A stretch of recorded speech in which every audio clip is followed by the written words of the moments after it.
ದೆಹಲಿ ಪೊಲೀಸರಿಂದ ಮುಂದುವರೆದ ಉಗ್ರರ ಬೇಟೆ. ಶ್ರೀನಗರಕ್ಕೆ ಕರೆದೊಯ್ದು ಇಸ್ತಿಯಾಕ್ ವಿಚಾರಣೆ. ಬಾಡಿಗೆ ಮನೆಯಲ್ಲಿ 2563 ಕೆಜಿ ಸ್ಫೋಟಕ ಪತ್ತೆ. ಬ್ಲಾಸ್ಟ್ ಸಂಬಂಧ ಹಲವು ರೀತಿಯ ಶೋಧ. ಯುಪಿ ಎಟಿಎಸ್ ಕೇಂದ್ರದ ಎನ್ಐಎ, ಡೆಲ್ಲಿ ಪೊಲೀಸರಿಂದ ಬಂಧಿತರಿಗೆ ಡ್ರಿಲ್. ಟೆರರ್ ಡಾಕ್ಟರ್ಸ್ ಜಾಡು ಹಿಡಿದು ತಲಾಶ್. ದೆಹಲಿಯಲ್ಲಿ ಸಚಿವ ಸತೀಶ್ ಜಾರಕಿಹೊಳಿ ತಂತ್ರ. ರಣದೀಪ್ ಸಿಂಗ್ ಸುರ್ಜೇವಾಲಾ ಭೇಟಿ. ಸಿಎಂ ಬದಲಾವಣೆ, ಸಂಪುಟ ಪುನರ್ರಚನೆ, ಕೆಪಿಸಿಸಿ ಅಧ್ಯಕ್ಷ ಚರ್ಚೆ.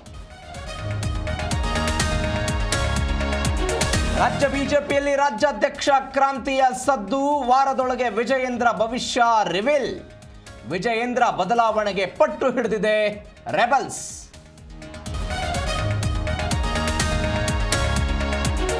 ನಾಳೆಯಿಂದ ಜಿಕೆವಿಕೆಯಲ್ಲಿ ಕೃಷಿ ಮೇಳ. 4 ದಿನಗಳ ಕಾಲ ಅದ್ದೂರಿಯಾಗಿ ನಡೆಯಲಿರುವ ಕೃಷಿ ಹಬ್ಬ. ವಿನೂತನ ಯಂತ್ರೋಪಕರಣ ಮೇಳಕ್ಕೆ ಬರೋದಕ್ಕೆ ಸಜ್ಜು.